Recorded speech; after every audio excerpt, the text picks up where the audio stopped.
All right, what's going on, friends? Man, we're gonna have some fun today. You've got Wes Spencer here in the studio. I actually had some tra- travel canceled this week, which isn't a bad thing to chill. And man, I got an awesome guest today, so you guys do not want to leave. I've got Dan Edlebeck coming from Exidio. I'll talk in just a minute when we bring Dan on how the heck I know Dan, how we got connected through some mutual friends, and what he's doing and solving for is awesome. Definitely something that I think that the community as a whole needs, and checking a lot of right boxes for me. So I'm really excited about that. Man, I see everyone checking in here. So as we get started, let me know where you guys are coming in from. Looks like there's a whole bunch of you guys. So I'd love to know where you guys are jumping in from. Nick Hygienist is on the line. Nick is a good friend of mine. What's going on, Nick? He says he loves some Wes and some Cosmos. Well, you're lucky, Nick, because I love me some Nick and some Cosmos. So we got that going together for sure. I see a bunch of pie questions. Well, we might jump into some of that towards the end, but today we're really going to talk about what's going on with Cosmos, with Sentinel, with Exidio, some very exciting stuff. So as we get started, couple things here. Share this with a friend, get that going. Adam Farnsworth, what's up from Portland? Good to see you. Some folks checking in from Argentina. That's awesome. Lithuania, right on. This is the cool thing about this channel. You guys are coming in from all over the world. Slovenia, there we go, right? Really, really cool. So thanks, guys, for joining. So a couple things. Don't forget to like and subscribe, all that good stuff that all the YouTubers say. Couple other things, though. I did want to say thank you to my sponsor, which is Bitcoin 2022. I don't know if any of you guys are planning on going to that in Miami in April, but it's going to be awesome. It's going to be super fun. So down below, if you have not registered, you can do so. Just WES10. It will take 10% off your pass, which is awesome. So I would love to see you guys there. Just wanted to shout out to Bitcoin 2022 conference. It is going to be awesome. Some folks checking in from South Africa, from Albania, and from Texas. Right on. Thank you guys for joining. So without any further ado, I'm going to bring Dan up in just a minute. Now, I will say one thing, just so you guys will know. Dan is fighting an internet outage where he's at.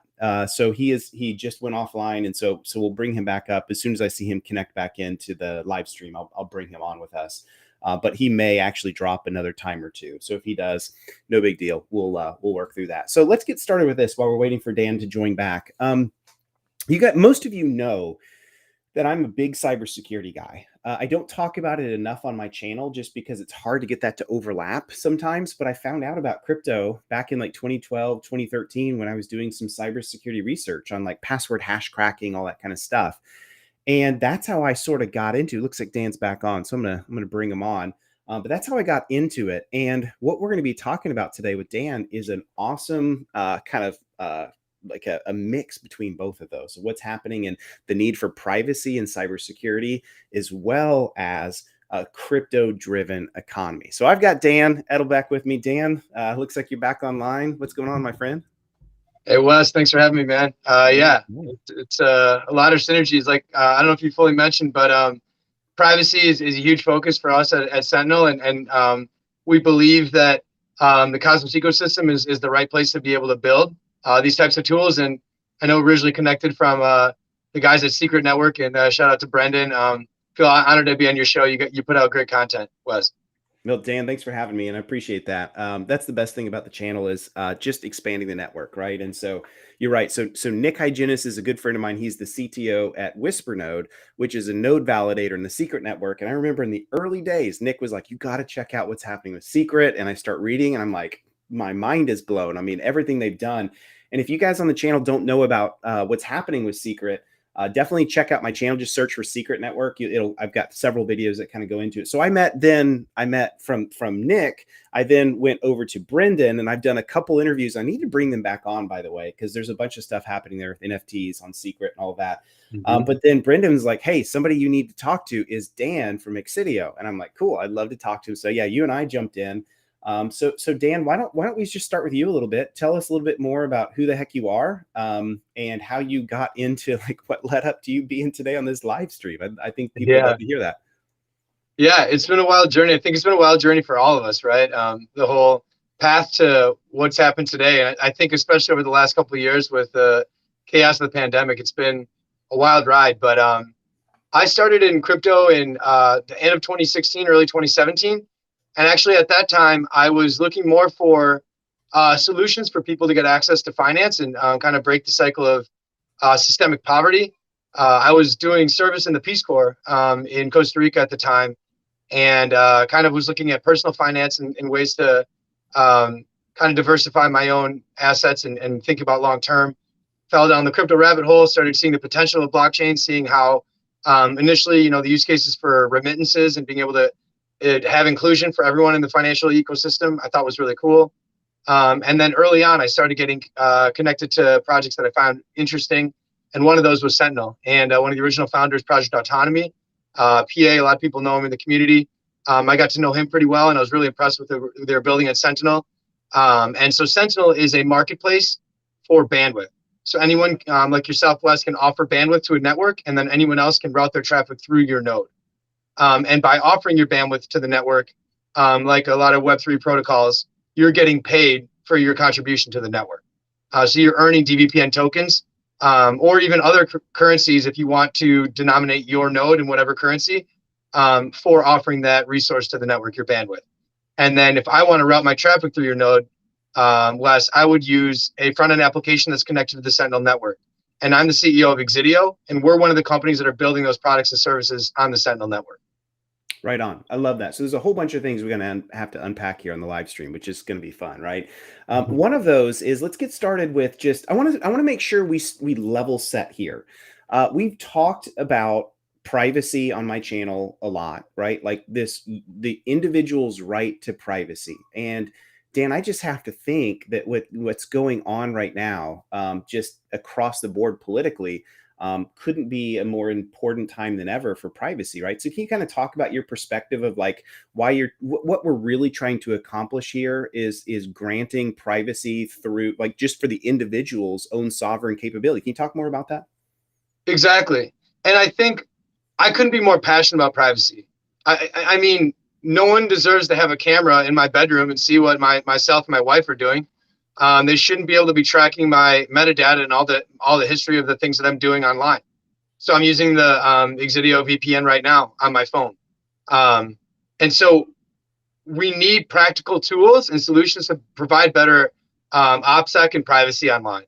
Not everyone should know the metadata, my browsing history. Not everyone should know my IP address and what I'm doing. And the problem I think that we have is that I call them our digital overlords, but Google, Amazon, Facebook, Microsoft, Apple, they've made our experience online so seamless and so natural that we just come crawling to them and say, whatever you say, like, we sign up for. We don't read the fine print. And we just are completely dependent on those companies. But the issue is we've made security and privacy like a concept that we're supposed to care about, but like a nebulous concept without many tangible ways that we can do something easy and applicable to make it better. And VPNs are one direct solution to doing that, to be able to route your traffic through a different IP address and to be able to hide your metadata and be able to browse more anonymously online. But no one privacy tool or security tool is going to be a silver bullet that takes care of everything. But for consumers, having a first step, having a product that they can easily use, that has a great user interface, that's really easy concept to access, I think is a great first step in helping people get better privacy online. Yeah, and you're right. I wanted to get into that a little bit. So, like, we've seen a lot of attempts to privacy via VPN, right? Like even with Tor, right? Like I'm a huge user of Brave network, in Brave's browser. I can literally just click on the hamburger, go to new browser through Tor. It sets up the nodes for me. In the old days, you had to set up all that yourself in your own Tor browser. They've commoditized all of it. But the problem there, Dan, and I want you to pull out any others that I don't mention, that the problem there is it's a really inconsistent user experience, right? Like a lot of times the speeds are really, really slow. They might be fine for general browsing, but like the normal things that we do today that, high demand, like, video consuming or even live streaming like we're doing today, Tor is not built for that, right? And then also I think there's always been some concern around Tor as a whole of its capabilities of like just how private is it, who owns a lot of these nodes that I'm exiting through, and can we de-anonymize a user? So it seems like there's been challenges with Tor. Can you kind of talk about how your approach and what you guys are doing at Sentinel and at Exidio is different than a Tor-based approach? Yeah, well, actually, Tor was the original inspiration for the Sentinel peer-to-peer bandwidth marketplace from the onset. And this is even before my time. I came into Sentinel as a community member and as an investor and a supporter from day one, back in like late 2017. And I only came on to lead Exidio at early 2020. So it's been not quite 2 years.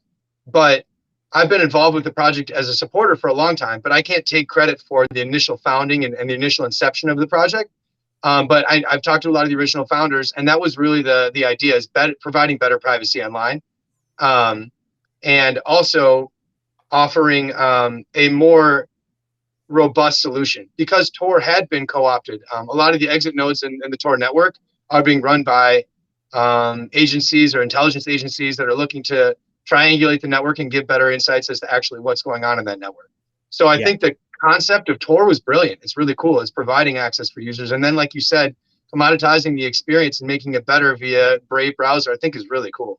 So these are all positive steps forward. But one thing that I think where the founders of Sentinel saw a perfect connection to Web3 was that we can build something like the Tor network, but we can incentivize people to do it. And so, Wes, when you're moving from one house to the other, or your family's, having a new experience or whatever, and you uproot yourself and you're not getting any incentive to offer this bandwidth to the Tor network, then when you move, you might not reset up that node. But with Sentinel, it's an incentivized network. So it makes a far more resilient and robust network. So I think that was a smart design choice. And then also realizing the power of the blockchain. So I think blockchain is a cool buzzword, and like oftentimes there's trying to shove a square peg into a round hole. But for Sentinel, it's not really just about a cryptocurrency that's floating in price and speculation. It's really the infrastructure of blockchain is what's needed to run the Sentinel network. So as I was saying, Wes, before, if you're offering bandwidth to the network for your node is hosted on the Sentinel blockchain. And then if I'm connecting to your node via the Exidio decentralized VPN app, with my Exidio app, I'm just calling the blockchain via API to get those details. So it's using the blockchain in an intelligent way to keep an active live registry of the nodes that are on the network and the details of those nodes. Right on. Yeah. And I think that's been the challenge of like a distributed VPN, or what we call a dVPN, is how do we build the economy that is the underpinnings to make this thing work, right? And even going back to Tor, one of the reasons it's inconsistent is you get what you get with those that choose to spin up a node. And that's a challenge. And I even noticed, so I actually have spent some time in Exidio, and I got started. I bought some tokens and I got through it. And there's even some things that are in there, like I can choose my country of exit origin, right? So I can choose here in the US, or I can choose somewhere in South America, or wherever it may be. So there's a lot more, like, it seems like robust capabilities and controls of choosing where I connect through and to, which is a far more predictable user experience. And then it even shows me, I noticed in the app in Exidio, I can even see the average bandwidth speed as well for that particular node that I'm choosing, that user, however you guys say it. So it even kind of rewards myself. If I'm sitting on like a 10 gigabit connection and I want to reward myself with that, I mean, that makes a lot more sense to create that economy that drives both the users and the support to make it a great experience, right? Exactly. And the economy is fully organic as well. So if you're offering a node because you have this 10 gigabyte, up speed, you can offer your node to the network. And then, Wes, if you think that your node is a very desirable node and there's a lot of people that are going to connect to it, you can set your price at whatever you want. So you can increase the price based on what you think the market is going to demand for your node. So it's truly an open market economy. And with that, it's going to provide, it's a far cheaper experience to use the Exidio app than if you were to use one of the centralized VPNs out there, because they have massive margins. You might think, oh, it's $5 a month, $7 a month. It's not that big of a deal. It might not be, but their costs are way lower than that. But because the actual VPN industry is a pretty clouded industry, it's very opaque, and there's very few players that are running a lot of the different brands that we know today, just under different parent companies. It's not a truly perfect market. It's really an oligopoly, and with that, they can set a lot of prices and really extract a lot of value from end users. And so I think there's a ton of benefits for having a peer-to-peer network, and people that are offering bandwidth to the network are actually receiving the value that they're offering. But also there's a lot of value in just having the end user experience be a more price accessible model.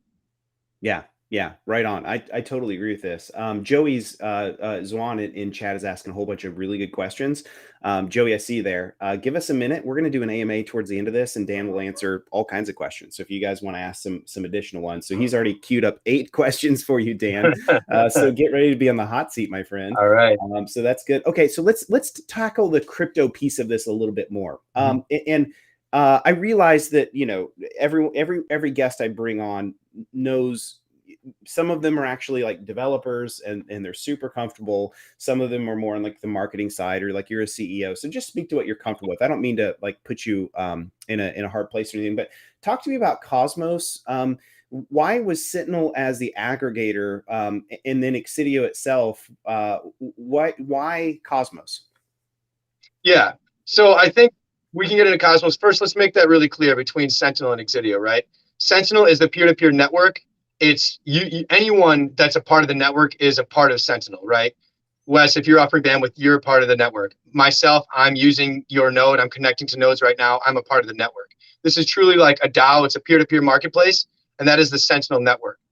Aside from that, there is the SNT Foundation, and that's a nonprofit foundation that is used to maintain the dVPN token treasury, and also make sure that the people that are supporting the Sentinel blockchain are acting in good faith and incentivizing those. So all the validators on the Sentinel network, they are incentivized, and they are provided funds. And then people that are promoting the Sentinel network, that's all done via the S&T Foundation.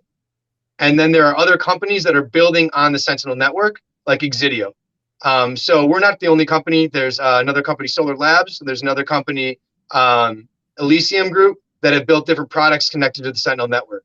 At Exidio, our CTO, Srinivas, was also one of the original founders of the Sentinel network, and in the Cosmos community is well known as Iron Man. And so we have a lot of the right technical infrastructure in place to really help scale the network, and we do a lot of marketing, not only for Exidio, but for the network itself. And our goal at Exidio is to see the network grow, to have more people use the products built by Exidio, but also just to see more people offering bandwidth and see the peer-to-peer network itself grow. So Exidio, we're more of a traditional software company building products on the Sentinel marketplace.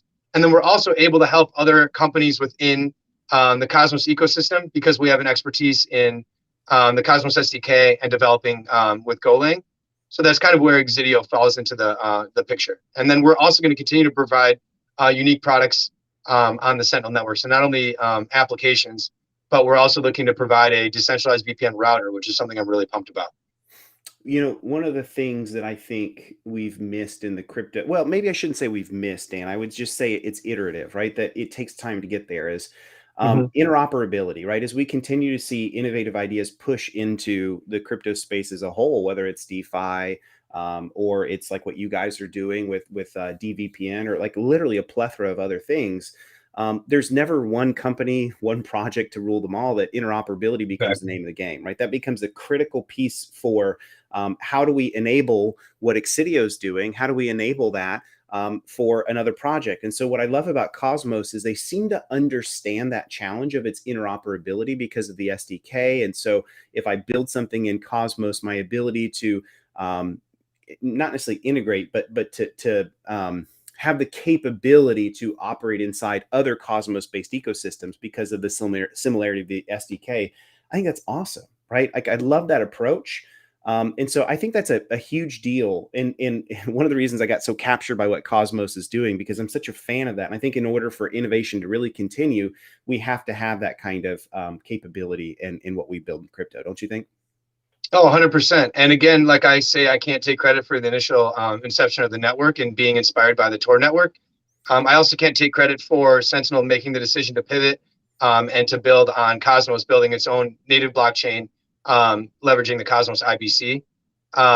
So that was another design decision that was made from the initial founders early on. And Sentinel was one of the first projects that saw the vision of the Internet of Blockchains, of interoperability being truly valuable, and having native blockchains that are application specific and customized for that application, but still having the functionality to be able to have composability and communication via the inter-blockchain communications protocol. So that was a decision that was made early on. And at the beginning of this year, Sentinel went live on its own native blockchain, or the beginning of last year, in March of 2021. Sentinel went live on its own native chain, and then shortly thereafter had a chain upgrade and integrated the IBC, the inter-blockchain communications protocol. And that makes a ton of sense for Sentinel specifically, because the blockchain is lightweight and it's customizable, and it works for a peer-to-peer bandwidth protocol. And so for that unique functionality, you need a really lightweight and fast blockchain. But at the same time, like if you, Wes, are offering bandwidth to the network and you want to get paid in a stable coin, you can get paid in UST. And because there are relayers between the Sentinel blockchain and the Terra blockchain, you're able to get paid in that token directly. So the benefits of the horizontal scaling of Cosmos and leveraging IBC, I think, is incredible. And I think that tech is only going to become more and more transparent. It's going to be more and more evident that it's so valuable. And the design of Cosmos from the inception was really intentional. I think that's going to become more apparent, especially in 2022 as we start to operate in this multi-chain world.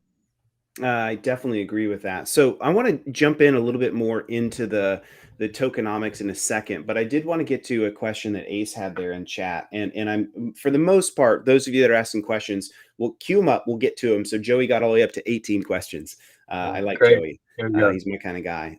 So it'll be no lack of questions, but if it's relevant to the conversation, I'll bring it in. And so one that's relevant in the conversation is, okay, so I'm hearing you, Dan, and I, maybe so Ace is saying, so I could spin up like my own node, like my own ability to like jump into this ecosystem. So how does the user start with that? Like, how do they actually begin to say, well, I've got bandwidth, I want to jump into this. What do they do?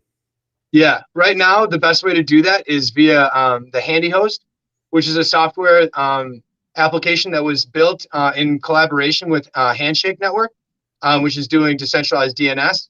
And then that's in collaboration with Handshake, with Akash, which is decentralized cloud compute, leveraging data centers. And then with Skynet Labs, which people might know as Siacoin, and their decentralized file storage.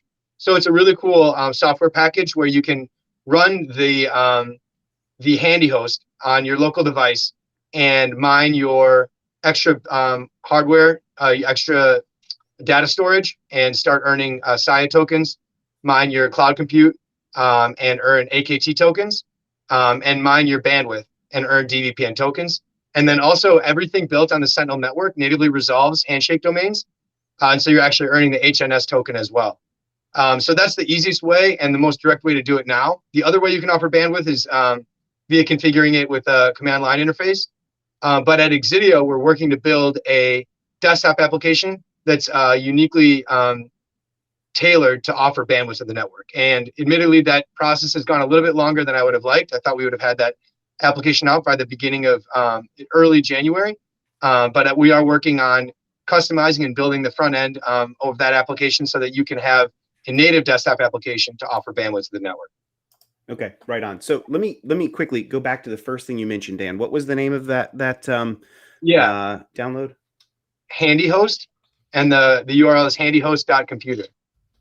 Okay, I'm just bringing that up now. And if I can, okay, so Handy, yep, there it is. So I'm going to paste this into chat for those of you that want to see that.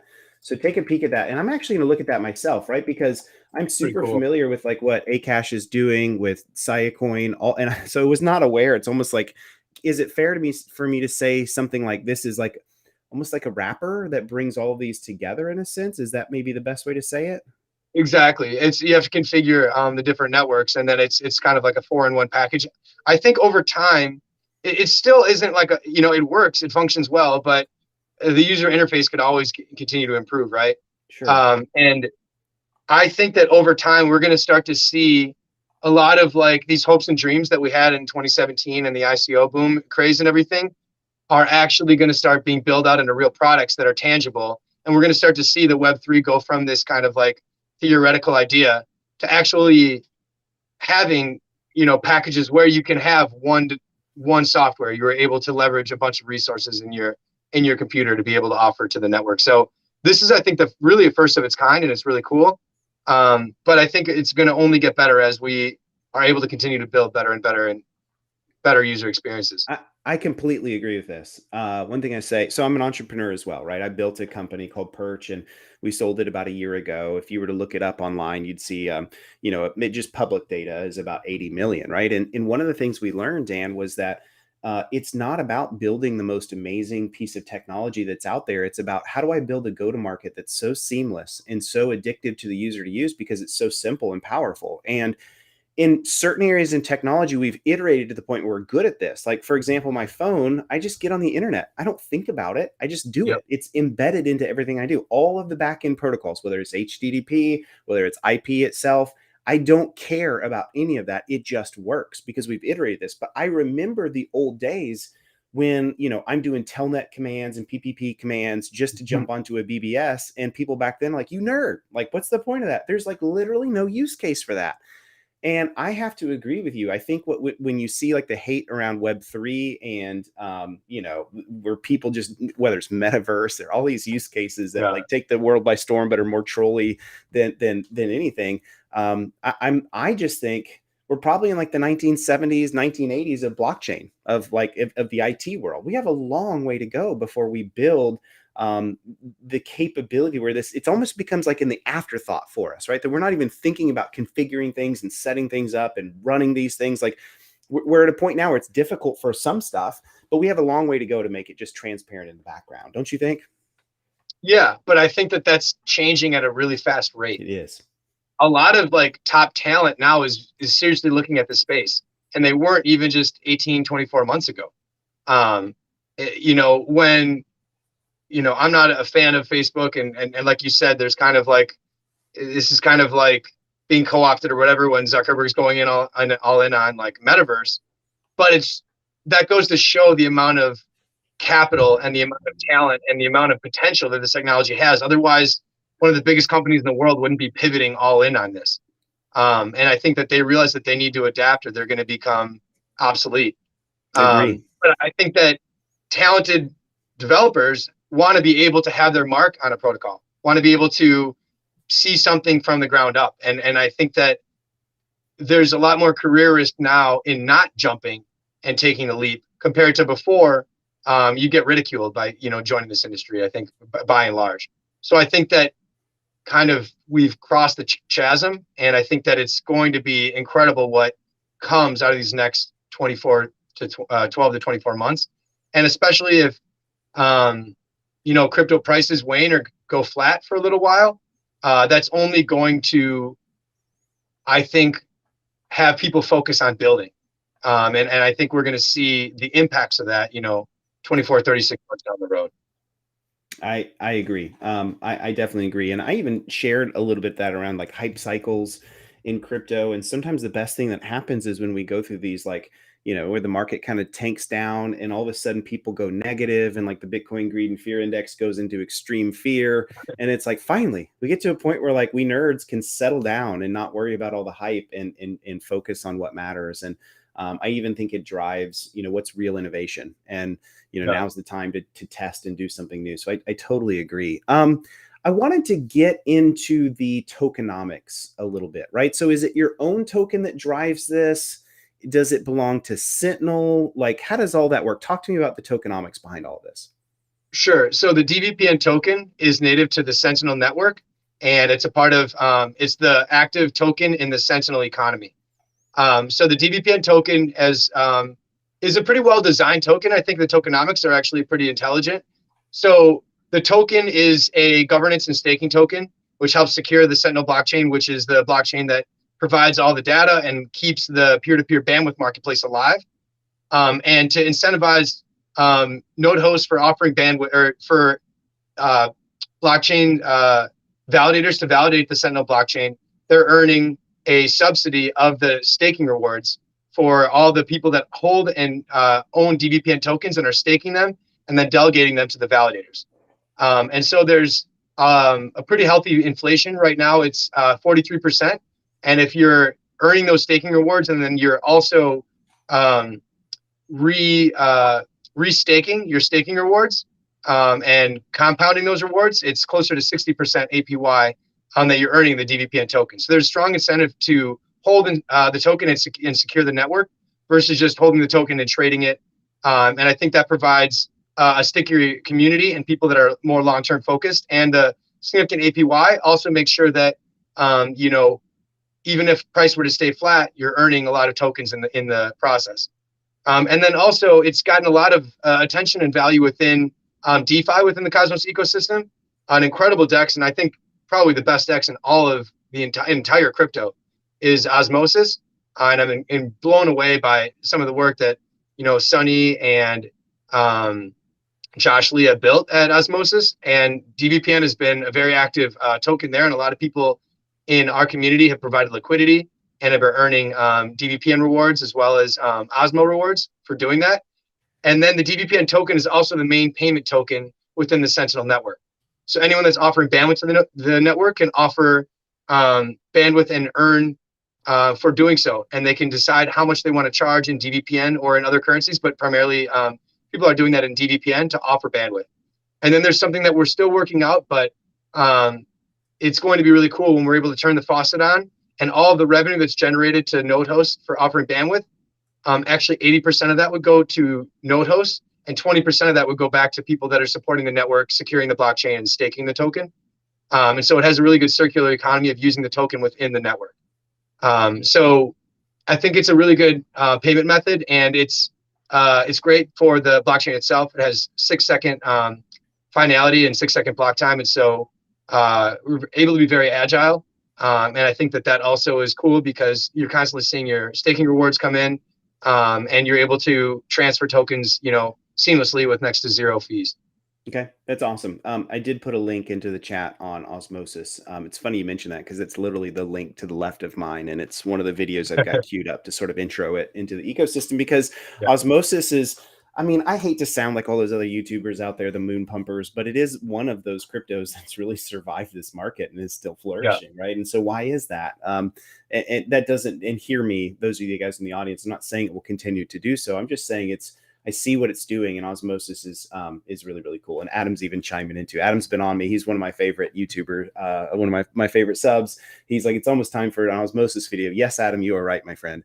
Okay, so a couple more things on the tokenomics. So it's similar then to like when I had Brendan on from Whisper Node, and he was talking about like what they're doing on node validation.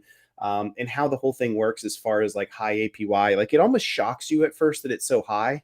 But I think not to put words in your mouth, Dan, so feel free to kind of correct or tune this statement. But it's this concept of, okay, well, we have to build a user base. So how do we attract that user base? Well, we also have to do two things at once. As we attract the user base, we also want to make sure that we can introduce enough currency into the ecosystem, and that's inflation, right? Inflation is not always bad, right? We hear the words inflation, we think what the U.S. government's doing is just completely, you know, money printing going burr. We're not talking about that. We're just talking about how do we get this going, and so we're rewarding early stakers and validators that are in that process by giving high APYs, but that won't exist. Those, you said 40 to 60%, I think you said, that won't exist forever, right? That will continue to taper downward as this grows into more maturity.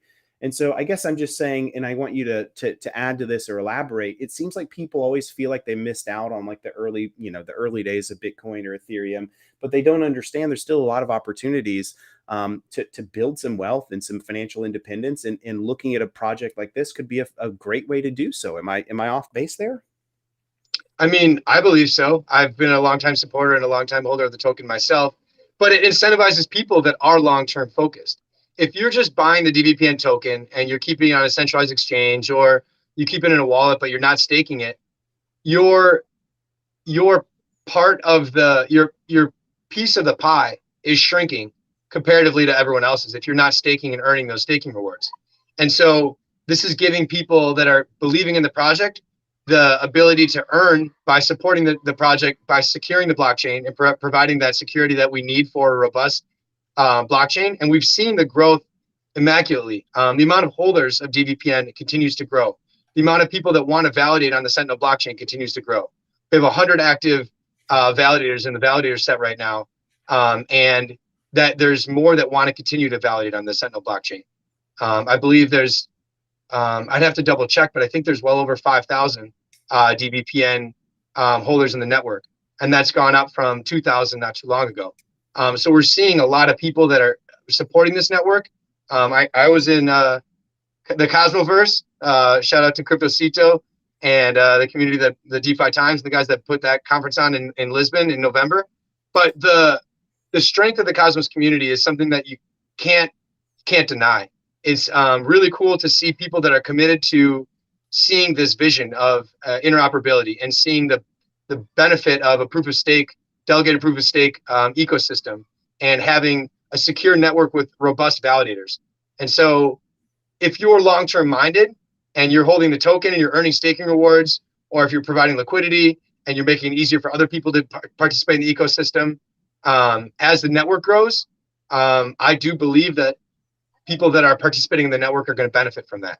And there's a way that you can earn free crypto without even putting any capital at risk, by offering your bandwidth to the network and earning tokens that way. So there's a lot of ways to participate and join the Sentinel community. And it's not like a one size fits all. There's lots of different ways to get involved, and there's ways that you can, start earning income and becoming financially independent. Okay, great. So yeah, in other words, Dan saying to you guys loud and clear on the live stream today, and those that watch it later, pick the area of interest you have. How cool is that? How Amen. exciting is that? Is there do you guys have like a Discord group or like anywhere else that people can join in and just join into the collaboration? Yeah, absolutely. So the Sentinel community has a really active Telegram community. It's t.me/sentinel_co_co. And then we also have a Discord. But a lot of the community is congregated in Telegram. And then on Twitter, we're also really active. So Sentinel has a Twitter account, Sentinel_co, and Exidio, we have a Twitter account as well, Exidio_co. And then you can always hit us up directly. I'm also on Twitter at DEEEEDLE, so 4 E's. But yeah, you can hit me up there, and we're very active. Happy to engage with everyone. We've been really fortunate to have a ton of supporters, and so if you were to just search Sentinel or dVPN or hashtag Blue Friend Gang, Blue FRENGANG, you'll see everyone chirping and talking about Sentinel and their support. So it's been pretty cool. But happy to have anyone join our communities and ask questions and be just be open. Okay. Yeah, right on. So we're getting really close to getting to the AMA piece. So those of you that have questions, get ready to have them queued up. But a couple other questions I wanted to ask. So I do know, and I was bringing up my Coinbase, and here it is. So there's a couple projects that I've seen that have tried to do this, like Orchid, for example. Can you kind of talk about, the difference between Orchid versus what's happening in the Sentinel ecosystem? Yeah, I think the architecture is different. So Orchid started slightly after Sentinel, maybe 6-8 months after Sentinel. Sentinel, the network went live in April of 2018, but the concept of the Sentinel peer-to-peer bandwidth marketplace was an idea that started in the middle of 2017. And from the onset, the founders and kind of the visionary around Sentinel realized that Ethereum wasn't going to be the right network to be able to support this network. Orchid has built on Ethereum and has never pivoted from Ethereum. I know I think have used XDAI for some of their payments, but they really haven't been able to capture that critical mass, I believe, and have a large network that's taken effect. And I think part of it is because of the design architectures that they've made. And then I think, I don't know, they just haven't built, I think, an organic community as much around it, to be quite frank. But I feel very fortunate to be supporting Sentinel and be leading Exidio and being a part of this really excited and fervent supporters of Sentinel and seeing the value of the network. So it's not to say that all decentralized VPN networks not named Sentinel are going to fail. I think that there are going to be multiple that succeed. But I think we all make different decisions along kind of the course of an entrepreneur's journey. And some of those have impact. So I think Orchid hasn't quite seen their vision come to fruition yet. You're right. We saw this again, going back to the Perch days. We saw this, that there were a lot of other competitors in the space that we were in. And one of the ways that we were able to easily upset is timing of market and what your back end looks like, right? And so like in my space, in the cybersecurity space, so much of like the back end was before the days of like Elasticsearch that had come out, right? So Elasticsearch is this open source platform that lets you aggregate massive amounts of data and store it for searching and visualizing, et cetera, et cetera. And we saw these competitors pre-Elastic and having, I mean, just they were completely hamstrung by their capabilities of growth and scale, and even having to introduce in all of these inefficiencies just to survive. And we're like, we have none of these problems because we're super modern in our architecture. And so you're right. Sometimes it just comes down to like, I mean, hey, ETH did some amazing things for sure, but we 100%. know that it struggles in terms of like, yeah, is a layer one fine, but is a layer two with the cost of fees and transactions and token costs, like it does not work for everyday anything. And so I think you make a good point there that sometimes a project can succeed. As much as I'm a hypocrite, because I said earlier, your go-to-market is so much more important, yet the back-end technology is a huge piece of success, no doubt. So that totally makes sense.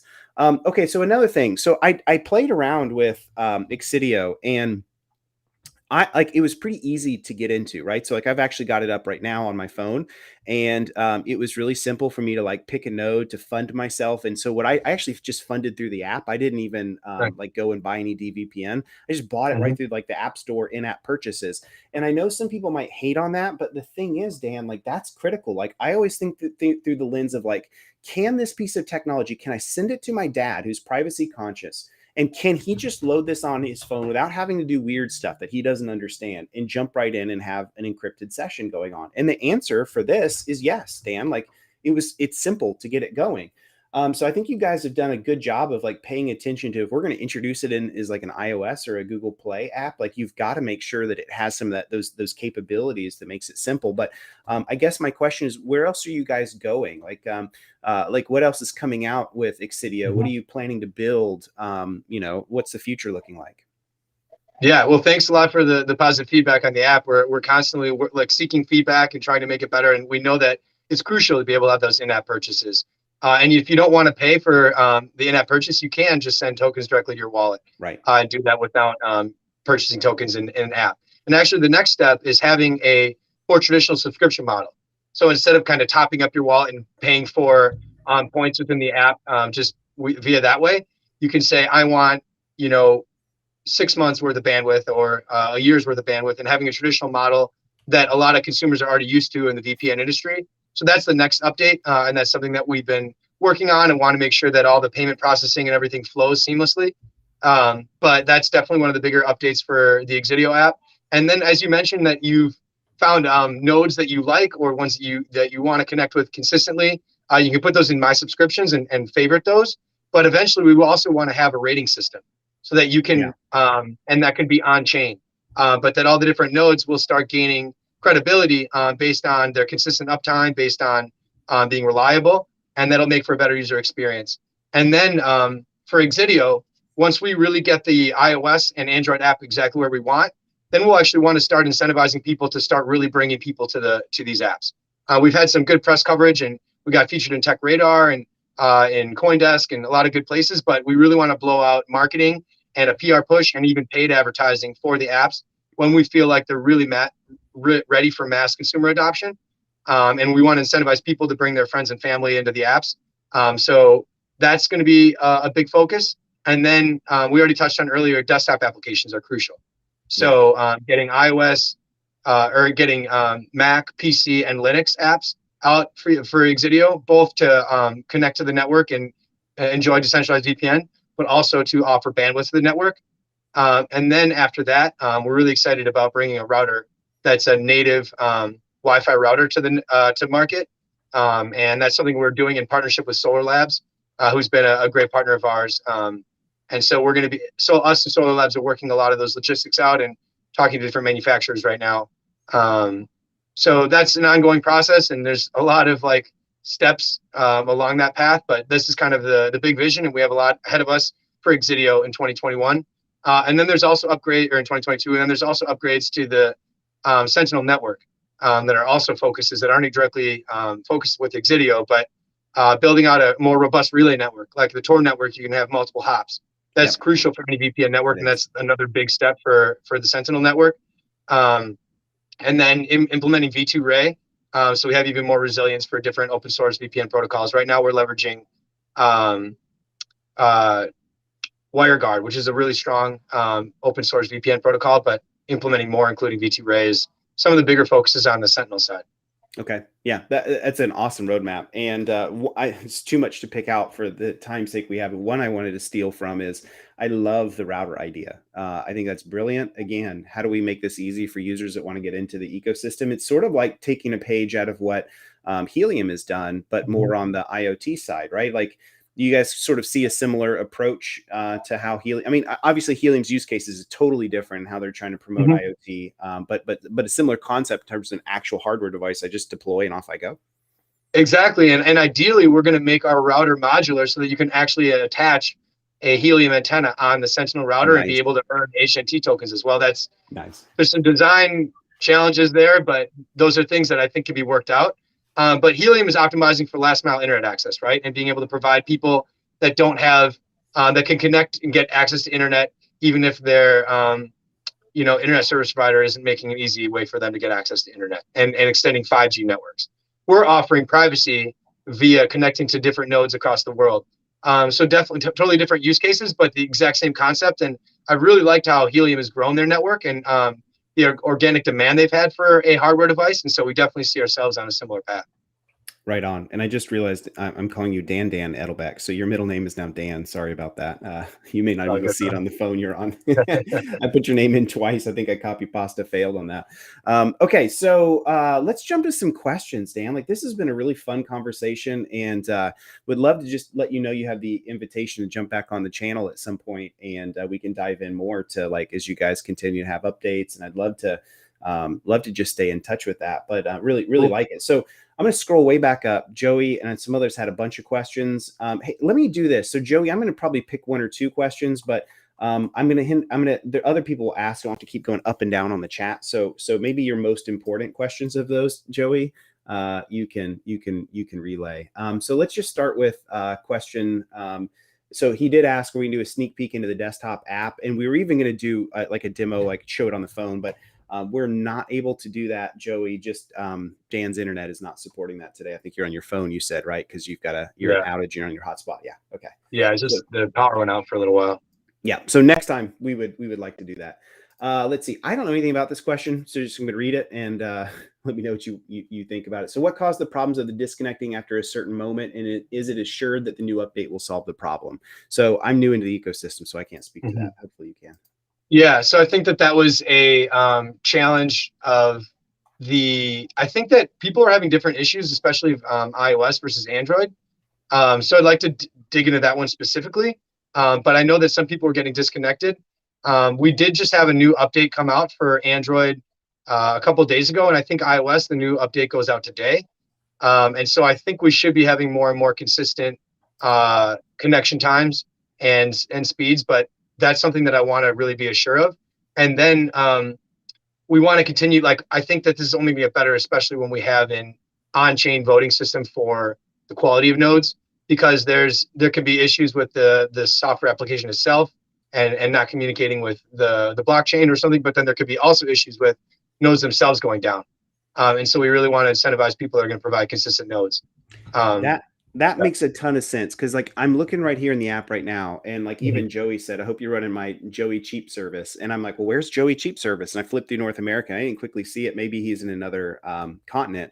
But you make a good point of like, for the node side, I mean, like even in Europe, there's 176 available nodes. That's a whole bunch. Like, I think you're right, having the capability of rewarding nodes that are fast, nodes that are consistent and online.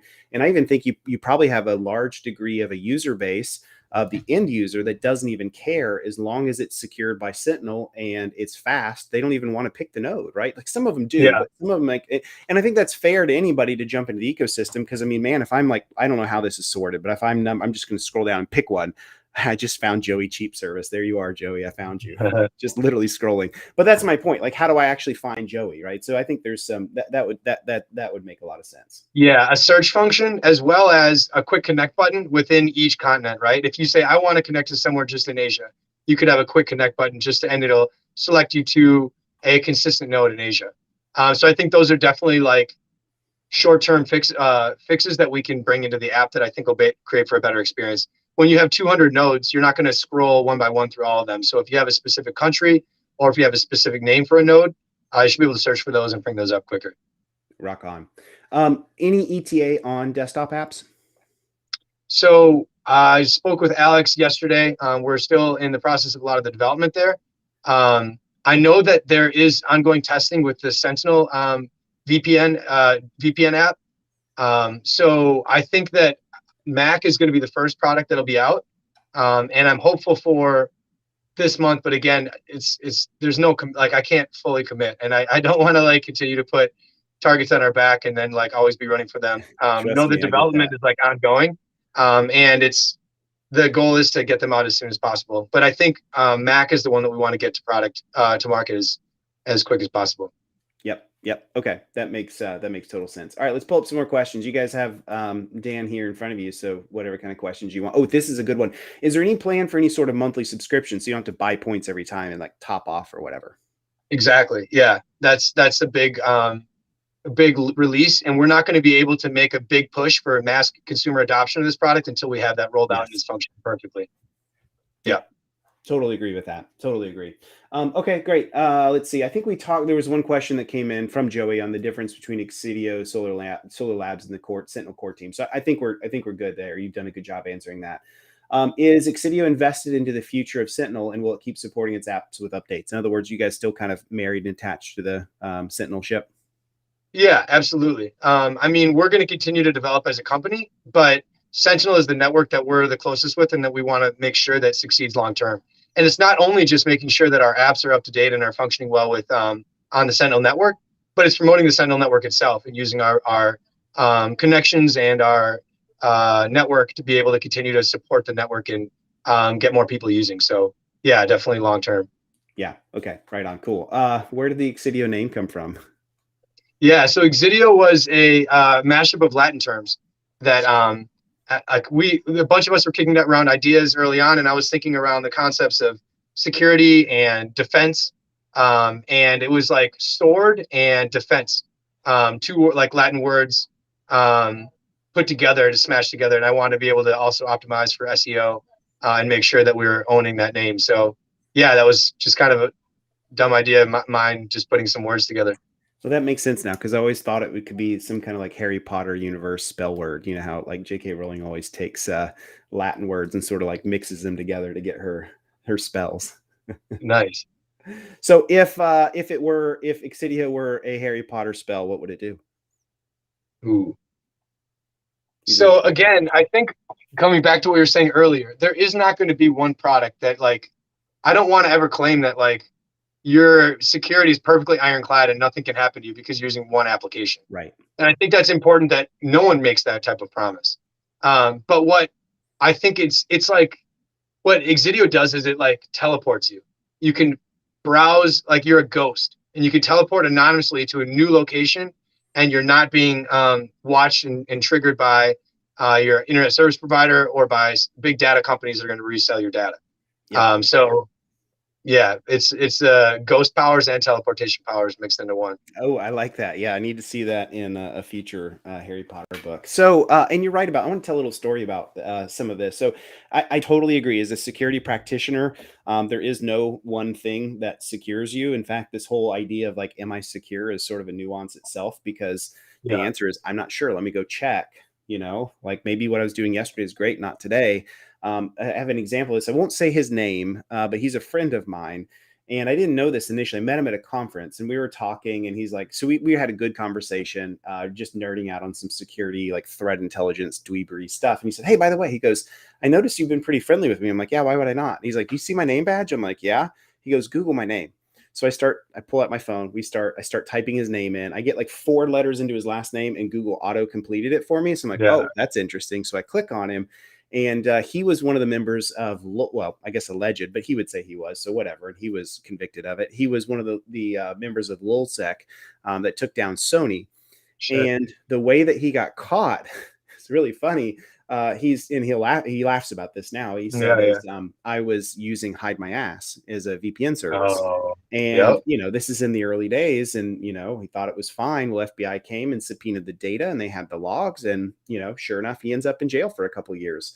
Really rough part of his life, especially for what he did, against Sony. There's a lot of stuff you could say about all of that, a lot of commentary there, but, you make a great point that there isn't like the one thing. But that, drove the future of like, what does good real VPN look like that's not going to have logs and is going to protect the end user and all these sorts of things. Right. So I just want to share that story. No, 100%. And a lot of VPN companies claim they're not having logs, but how do you know? With the Sentinel network, it's peer-to-peer. And so at Exidio, I don't have the ability to log if I want. If I get in a bad mood and I want to say like, screw this network, I don't want to be a part of it, I think it should be shut down. Like I can have some rant on social media or whatever, but like I can't shut down the network. As long as there's validators that are validating the Sentinel blockchain, as long as there are people that are offering bandwidth to the network, and as long as there are people connecting to those nodes and paying them, it's a peer-to-peer network. And so it can't be shut down. There can't be logs. The only person that so it's the only person that could log is the exit node that's routing bandwidth through their node. But that's just an individual. So there's not one company or entity that has access to all the nodes and all the traffic across those nodes. Got it. And I like that for sure, for all the obvious reasons.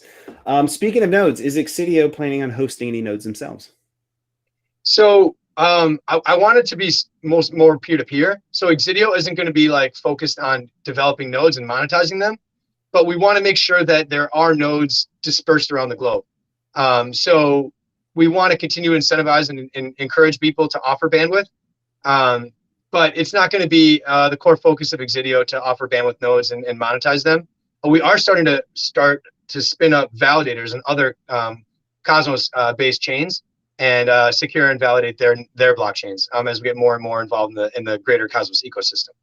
But I think that primarily a lot of the nodes on the Sentinel network are going to be peer-to-peer. Okay, got it. And I like that. This is a good question, and it's a political one, but you can't talk about VPN without having some politics involved, right? So just realize your opinions are yours, and that's fine. So Joey again asks, we often use VPN to express our opinions online, for example, about dictatorships. You saw what happened with Kazakhstan unplugging the internet, and they were like the #2 Bitcoin mining country in the world on hash power until then, right? And so that's pretty interesting. Is there any way that this can be prevented, or how would you say, maybe another way to say it is how does Exidio play into that game? Yeah. So again, not one product is going to be a silver bullet that takes care of all your problems. If your internet is shut down, you don't have any way to access like an internet connection, then you're not able to get connected to the Sentinel blockchain and be able to connect to the nodes. But if your internet is being heavily censored, but you still have internet connection or internet access, then you'll be able to use the Sentinel network and connect with an app like the Exidio app and be able to route your traffic and be able to have open discourse and be able to communicate freely, regardless of what your local jurisdiction is saying you can do. And this actually happened. There were protesters in Syria that were trying to display and then there were journalists on the ground that were trying to communicate what was happening on the ground and what was the series of events and what was going down. And they weren't able to get access to social media sites, and they were actually using the Sentinel network and connecting with nodes hosted on the Sentinel network to be able to get access to remote VPN. They're getting access to Twitter and social media sites, and they were able to actually report what was happening on the ground because of this. So it's really really important tech. And to Joey's point, I think it couldn't be more important. Sentinel is a two-way benefit.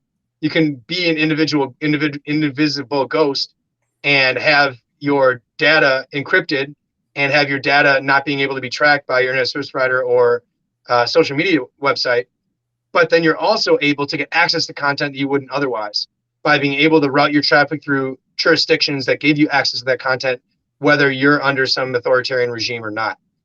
So I think that's super cool. And I couldn't be more passionate about the right to the freedom of speech, the right to the access to information, and using that information to make our own informed, opinions and decisions.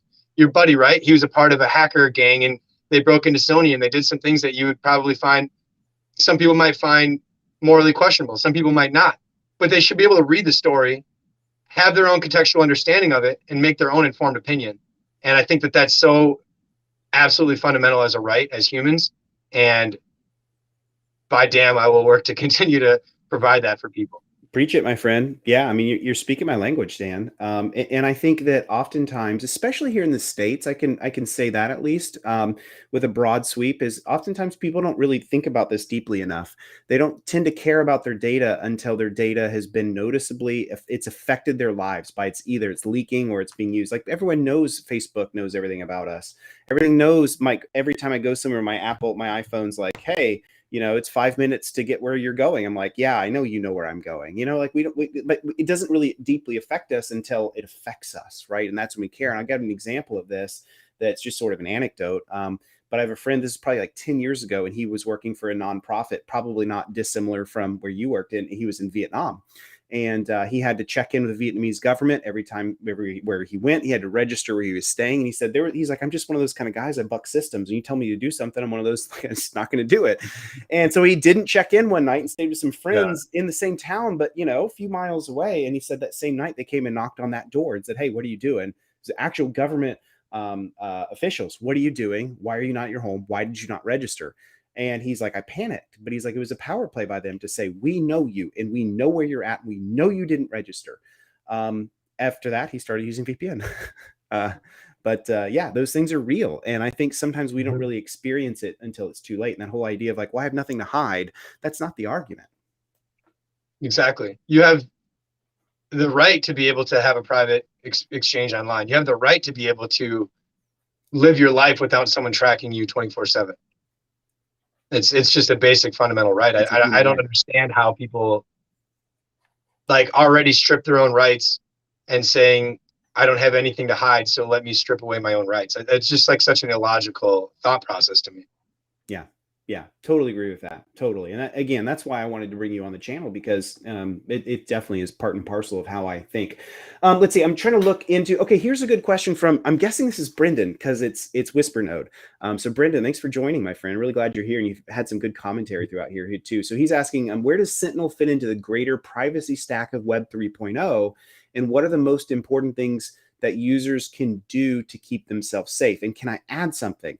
I don't think we talk about privacy in Web 3.0 enough. So give us your thoughts on all this. Yeah, I mean, I completely agree.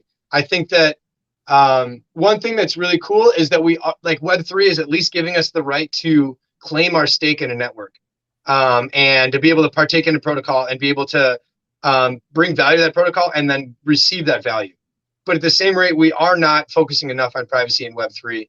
And where Sentinel falls into that stack is really about getting access to an encrypted connection online. So with this peer-to-peer bandwidth marketplace, being able to get access to content you wouldn't otherwise, like in Vietnam, they can't get access to medium.com. So they can't get access to a lot of the news and the articles that people are sharing about these protocols. With Sentinel, they can. And it's at the bandwidth or like networking layer for the blockchain. But I think Secret Network is a good example that even if you're using Sentinel, the Sentinel blockchain is all open, and all the transactions of the Sentinel blockchain are made public. But Secret has actually integrated Sentinel into Secret Swap, and now people can make private transactions with Secret. And so if you want to pay for bandwidth and you want to use the dVPN token, but you also didn't want people to watch your funds transfer and be able to pay for a node and be able to get access to decentralized VPN, you can leverage the Secret Network and now get private access to decentralized VPN. That's freaking and awesome. And as more networks integrate with the inter-blockchain communications protocol and are privately native coins, I think there are going to be even more payment options for people to be able to do so privately. So yeah, there's different layers of the Web3 stack, but at the bandwidth and like networking layer, that's where Sentinel falls. That's freaking awesome. Yeah, and I'll make sure when we have Brendan back on the channel that he talks about his side of that a little bit on Secret Swap and all that. That's awesome. I hope I'm pronouncing this correctly. Is Exidio involved with, it looks like Indigitus? Does that ring any bells? Yeah. So Indigitus is a different company building on the Sentinel network. and they're also looking to build their own router. And no, at Exidio, we're not really directly integrated or involved with them. I know that they're on their own process, and I hope that that router does well and succeeds. I'm just not really sure where they are in their own development. That would be something that they're doing kind of independently. Okay. Okay. Right on. Just like on Helium, there's many different devices that are on the Helium network, and different companies that built their own hardware devices to connect to Helium. It'll be the same kind of design with the Sentinel network. Okay. Got it. Got it. Very cool. Let's see. So you guys have some AMA time with Dan. If you guys have some additional questions, fire them up. I've got the chat open and looking towards the bottom. How about this one though, Dan? I love to ask this question to other people. So you mentioned, with the handy, whatever it's called, the handy, handy host. Yeah. Handy host. Right. So you mentioned like Siacoin, you mentioned like Acash, some stuff there. What are some other projects that you're following that you really like? Yeah. So it's really cool to see this entire ecosystem and continue to develop. I'm interested in a lot of different aspects of crypto, but I think within Web3, I think Helium is really cool. I think seeing protocols that are starting to gain traction and actually have something tangible. Right now, like there's a whole meme going on, like what is Web3? And is it just like a buzzword that like Silicon Valley VCs had used to like try to generate a bunch of capital out of, a bunch of nothing? And so to me, it's really important that we see actual protocols doing really good work. Pocket Network is really cool. They're doing data routing and doing it in a decentralized fashion. It's going to be really, really powerful.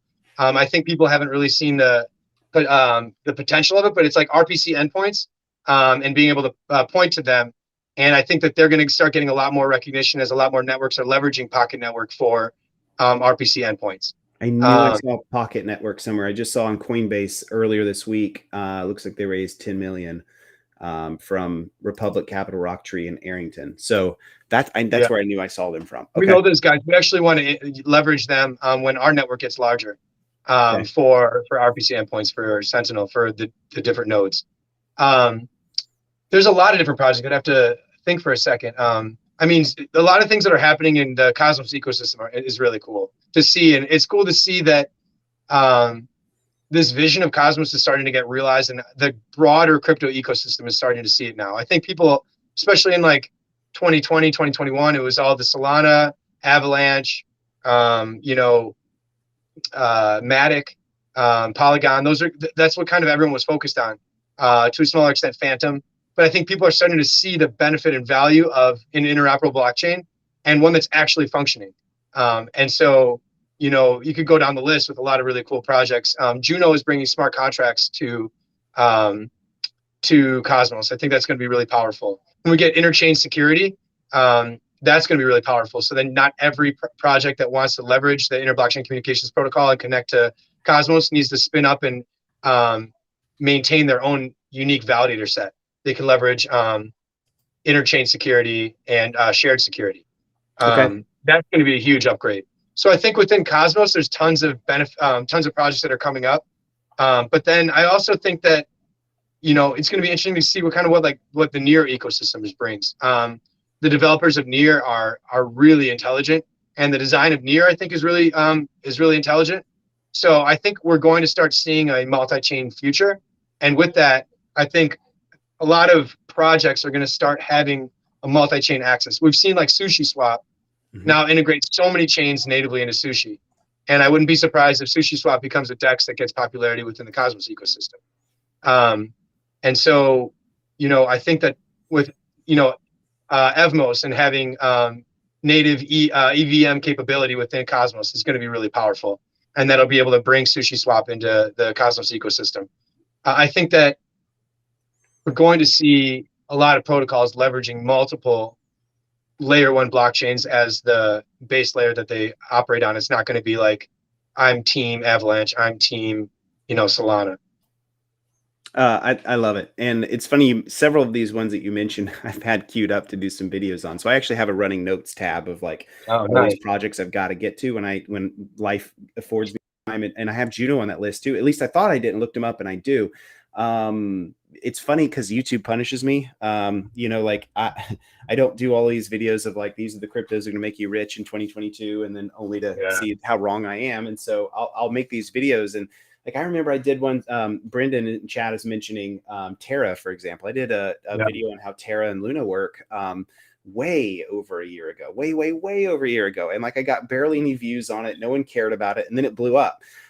So I like covering these like smaller cryptos. The algorithm will never reward me for it, but I just think it's a lot of fun. And to me, the calling card of what Cosmos does as an ecosystem is it's come and build, come and join. And I think that's great because we have too many fiefs in crypto. We have too many who's the one winner. And it's like, why do we think like that? Why do we talk like that? Innovation doesn't survive and thrive in an ecosystem like that. We need the ability to where all can come and build. And so I welcome projects that have that same mantra. So I love it. This has been a really fun conversation. Dan, one more time, will you let people know how they can get in touch with you on Twitter, your handle, and any other way they can get in touch with Exidio? Yeah, awesome. Appreciate it. Thanks, Wes. It's been a blast. Happy to come back on when you give me a chance. I think that you put out great content. And like you said, you're not just pumping crap. You're actually like an entrepreneur, a builder, someone that understands the space and is doing it out of passion. Really fortunate to have people like you in our space. It helps build the credibility for all of us, and it's just really valuable. So couldn't thank you enough. And yeah, if anyone wants to hit me up, feel free to do so. I'm on Twitter at DEEEEEDLE, Deedle. And then I'm also on Telegram. You'll see me at Dan Exidio in the Sentinel channel. And on Telegram, the Sentinel channel is at Sentinel_co. And you can also follow us on Twitter. The Twitter account is at Sentinel_co for Sentinel Network. And then the Exidio Twitter account is at Exidio_co. So yeah, just wherever you've, hit us up anywhere, and love to get you on board and learn more about the network and start earning dVPN tokens and jump into the Web3 world with us. Right on. So Dan, can't thank you enough for joining. This has been super fun. I love the opportunity to sort of expose my channel to what you guys are doing, and a lot of ways that you guys can get involved. So you heard all those from Dan. Go pick the ones that you're interested in and explore. And maybe I'm going to take you guys out on this one note here. So this comes from I saw it come in from looks like Olayemi on chat, and they say, I'm new to this, but it sounds so technical, but it seems to be an innovation of some sort. It always seems that way when we jump into new things of like, it seems technical. It seems over my head. But my encouragement to anyone in the chat or anyone that's listening later, just pick something and dive into it and play with it and learn, and your brain will reward you, and the fun of it is there, and then it opens you up to so many new things. And so that saying of the journey of 1,000 miles starts with a single step. It couldn't be more true than that. So those of you that feel like, man, I don't know about any of this, just pick somewhere to start. So Dan, thank you for joining. This has been super fun. I can't wait to have you back on the channel. Thank you for all the time and answering questions and talking about what's happening with Exidio and by extension Sentinel. This has been super fun. For those of you that are watching, make sure you share this with a friend, send it out to anyone, just link them. It should be on my YouTube channel, youtube.com/Wes Spencer. Hit like and subscribe. That does go a long way for the channel. I know we all say it, but it does. Dan, thank you for joining. I think we'll cut it here, and really, really appreciate your time today, my friend. Awesome. Thanks so much, Wes. And I just do want to give a shout. Anyone that does feel like this is technical, it's really not. Join the Sentinel Telegram community, ask questions. People are super helpful. And, just download the Exidio app. And if you're not sure how to use it, people are happy to help you out. So yeah, feel free to jump in.